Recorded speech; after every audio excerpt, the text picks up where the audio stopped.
Now we take physical application of differential equations. Earlier we had talked of statistical application of differential equations. Now we will talk of physical problems. Day to day life में जो application होगा, जो phenomenons होते हैं उसमें application होगा differential equation का. तो a question is given that a ball loses volume by evaporation at the rate proportional to its instantaneous area. If the diameter of the ball decreases from 2 cm to 1 cm in 3 months, how long will it take until the ball is practically lost? तो अगर इसको थोड़ा सा visualise करें तो let's say ये हमारा एक बॉल है एंड ये दिस इज अ बॉल और ये अपनी शेप लूज कर रही है एंड ड्यू टू इवेपोरेशन. तो लेट्स से इवेपोरेशन से थोड़ी देर बाद उसका वॉल्यूम ये हो गया, फिर थोड़ी देर बाद लेट्स से उसका वॉल्यूम और कम हो गया एंड सिमिलरली इसका वॉल्यूम कम होता जा रहा है विद टाइम. और किस रेट से वॉल्यूम डिक्रीज हो रहा है is proportional to its instantaneous area. उस वक्त जो उसका एरिया था उसके प्रोपोर्शनल है. तो we are given that dv by dt, this is rate of change of volume and this is given to be proportional to the instantaneous area. Let at any time t radius of ball is equal to r and volume of ball is equal to v. तो at time t उसका surface area क्या होगा 4 pi r square. Now removing the proportionality sign तो dv by dt क्या हो गया k times 4 pi r square and यहाँ हम माइनस साइन लगाएंगे because the volume is decreasing. तो this would be minus 4 pi r square k times. Now volume of this ball is given by 4/3 pi r cube. अब जो volume change हो रहा होगा, rate of change of volume, वो तो radius के वजह से चेंज हो रहा होगा. तो if we differentiate this with respect to time तो dv by dt क्या होगा 4/3 pi constant 3r square dr by dt. 3 से 3 कैंसिल हुआ, we are left with 4 pi r square dr by dt. But ये जो dv by dt है is given to be equal to minus k into 4 pi r square. तो equating these two terms 4 pi r square dr by dt is equal to minus k 4 pi r square. Actually हमें निकालना क्या है, जैसे जैसे ये ball अब decrease हो रही है तो एक स्टेज बाद ऐसा आएगा जब ये बॉल बिल्कुल ही ख़त्म हो जाएगी. तो वो कब होगा, at what time will this happen, तो वो टाइम निकालना है हमको. तो ऑब्वियसली जब ये बॉल ख़त्म हो जाएगी तो इसका मतलब क्या होगा, रेडियस उसका क्या हो जाएगी और छोटी हुई तो इसका क्या हो, रेडियस 0 हो जाए. तो वो किस टाइम पे होगा वो हमें निकालना है. तो 4 pi r स्क्वायर से 4 pi r स्क्वायर कैंसिल हुआ, dr by dt is equal to minus k which is the differential equation. तो फिर dr equals to minus k dt. This is variable separable, integrating both sides तो r will be equal to minus k t plus constant of integration. Now k and c are constants जो हमें जिनकी value हमें निकालनी. तो condition क्या दी है कि the diameter of the ball decreases from 2 cm to 1 cm in 3 months. मतलब जब टाइम 0 था इनिशियली रेडियस उसकी क्या थी, डायमीटर वाज 2, तो रेडियस कितनी थी 1 cm. और व्हेन टाइम वाज 3 months तब डायमीटर क्या था 1 cm, यानी रेडियस कितनी थी हाफ सेंटीमीटर. तो यूजिंग दीज टू फैक्ट्स वो हम क्या करें, ये वैल्यूज़ रख दें कि वन रेडियस 1 है माइनस के टाइम कितना है 0 प्लस c, तो c की वैल्यू 1 आ गई. एंड सेकेंडली रेडियस हाफ है माइनस के टाइम्स जब टाइम 3 months है और c तो हम निकाल ही चुके हैं 1. तो this gives you minus 3k is equal to minus half. तो k comes out to be 1/6. तो देयरफॉर r की वैल्यू क्या आ गई minus 1/6t plus c is 1. So this is the relationship between the radius and time.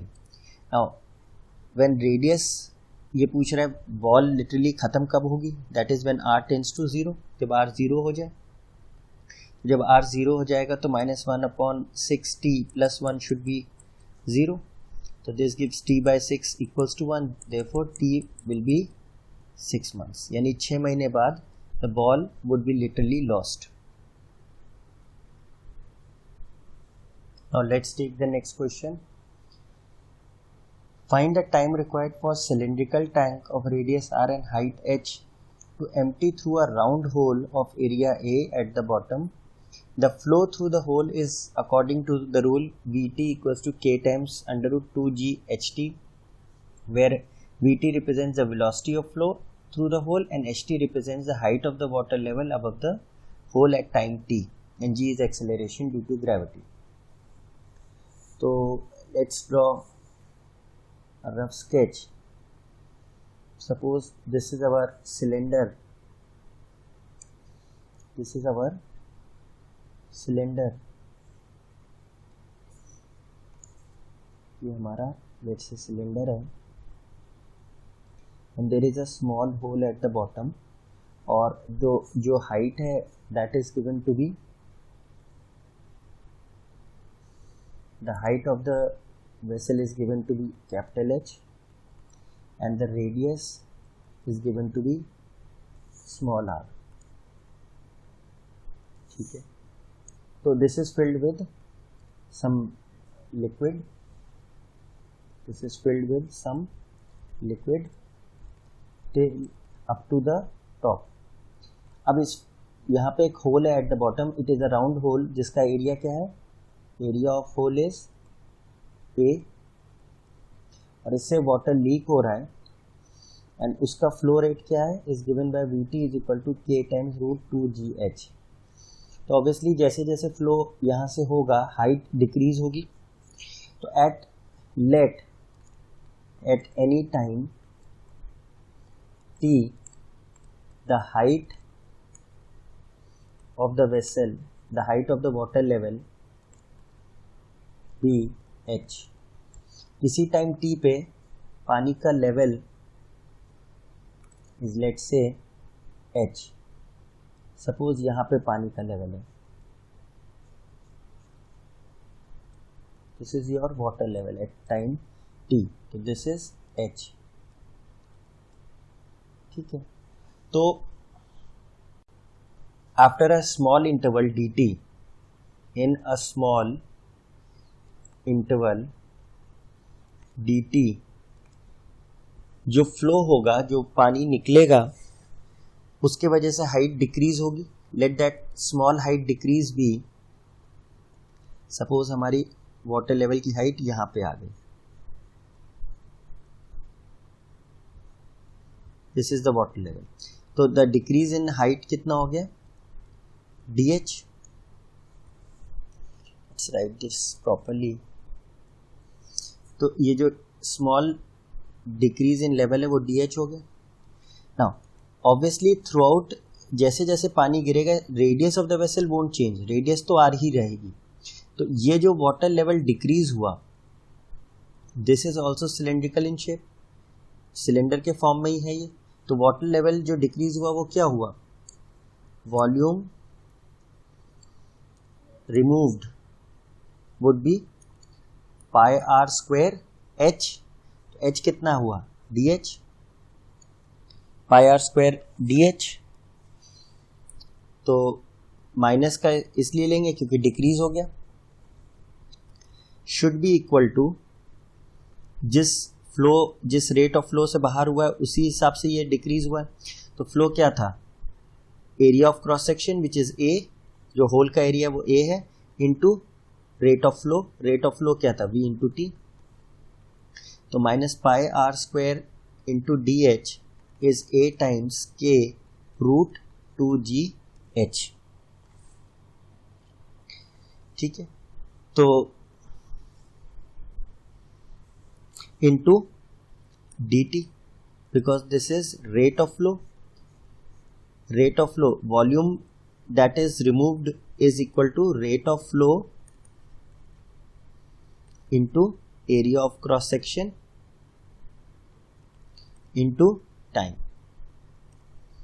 तो time small interval में हमने लिया, dt टाइम में कितना वॉल्यूम रिड्यूस हो गया, ये रेट हो गया किस रेट से फ्लो कर रहा था वाटर, और ये एरिया जिससे वाटर फ्लो कर रहा है। तो now we can say minus pi are square d h, we can bring root h down, and बाकी हमारा हो जाएगा a into k into root 2g will be equal to dt। r is constant, g is constant, k is constant, a is constant। ये तो हमारे लिए constant हो गया, तो फिर therefore this becomes variable separable, तो we can integrate both sides. तो क्या होगा, minus pi are square upon A K into root of 2g, and this is D H upon, या rather H raised to power minus half is equal to D T. अब इसमें eight t equals to 0 पूरा भरा हुआ था tank, यानी h कितना था, कैपिटल H, और at time t equals to t हमें वो टाइम निकालना है जब ये पूरा खाली हो जाता है, तो तब हाइट क्या होगी, 0 होगी। तो we'll integrate this from 0 to t and from h to 0, कि कितनी देर में हमारा ये volume from h height to 0 height हो गया। तो दिस इज सिंपल इंटीग्रेशन, तो ये क्या हो गया, minus pi are square upon A K root 2g, ये हो गया h raised to power half into 2 from h to 0, and this is t from 0 से t। तो दिस becomes minus pi r square upon a k into root 2g, and 2 बाहर आ गया, and we have 0 minus root h, and this is t minus 0 which is t। तो root 2 से root 2 cancel हो गया, we have root 2 upon root g into a k into pi r square, minus से ये minus cancel हो गया, and we have root h is equal to t। This can be simplified as 2h upon g pi are square upon a k, मतलब इतने time बाद वो tank खाली हो जाएगा। These are basically problems which are physical problems, जो मतलब day to day life में हम लोग इंकाउंटर करते हैं, उसमें हम डिफरेंशियल इक्वेशन कैसे यूज़ कर रहे हैं, this is what we are studying. So the answer would be t equals to root 2h by g pi r square upon a k. Now we'll talk of some statistical application of differential equations. Basically हम नाम चाहे इसको कुछ भी दे दें, statistical application दे दें या physical application दे दें, these are basically word problems, language problems हैं of the differential equations। इसमें आपको differential equation खुद बनानी पड़ेगी, and then जो भी इसमें particular form लग रहा होगा उसके बेसिस पे इसको सॉल्व करना होगा। तो जैसे स्टैटिस्टिकल प्रॉब्लम के एक एग्जांपल ले लेते हैं, the population of a certain country is known to increase at the rate proportional to the number of people living in the country at that time. If after 2 years the population has doubled and after 3 years the population is 20,000, estimate the number of people initially living in the country। ठीक है, तो हमने क्या, let the initial number of people in the country be, let's say, n naught, n for number and 0 for at time t equals to 0, and let the number of people living in the country at time t be n. तो कह रहा है कि जो increase है, rate of increase है, मतलब time के हिसाब से जो पॉपुलेशन बढ़ रही है, मतलब d n by d t, the increase in population with respect to time is proportional to the number of people living in that country at that time. तो उस वक्त जितने लोग रह रहे हैं उसी के प्रोपोर्शनल वो बढ़ रही है। तो ठीक है, तो D N upon D T, removing the proportionality sign, you write K N, तो ये तो वेरिएबल सेपरेबल हो रहा है हमारा, D N upon N is K times D T, integrating both sides, तो क्या आ जाएगा, L N N is equal to K T plus constant of integration.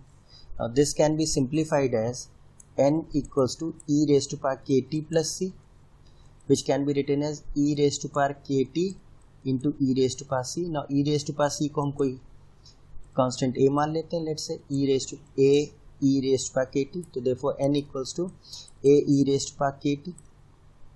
Now ये हमारा solution आ गया and इसमें a और k हमें नहीं मालूम है. तो according to the condition, the population at t equals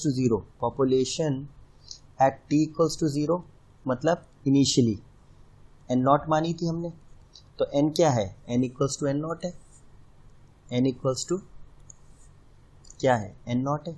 putting this value क्या आएगा, n naught equals to a e raised to power k into 0, k e raised to power 0 1 हो गया, तो a की वैल्यू क्या हो गई, n नॉट हो गई. तो अगर n नॉट हो गई तो इक्वेशन हमारी क्या हो गई, n equals to n not e raised to power kt, ये हो गई. देन ही सेज कि in 2 years time the population doubled, तो at t equals to 2 years n की वैल्यू क्या हो गई, twice of n not, double हो गई. तो 2n not equals to n not e raised to power k into 2, n not से n not cancel हुआ, we have 2 is equal to e raised to power k, 2k equals to 2, taking log both sides to the base e, तो क्या हो जाएगा 2k is equal to ln2, तो k क्या आ गया, half ln2. तो k की वैल्यू हमें पता लग गई, तो n equals to n not e raise to power half ln2 into t. Now this becomes our equation. This equation is telling you the population at time t. अब वो कह रहा है इनिशियल पॉपुलेशन क्या थी when after 3 years population was 20,000. तो n क्या हो गई, 20,000 हो गई आफ्टर 3 years, तो क्या रख दें 20,000. n नॉट हमें निकालना है, e raise to power half ln2 into time कितना है 3.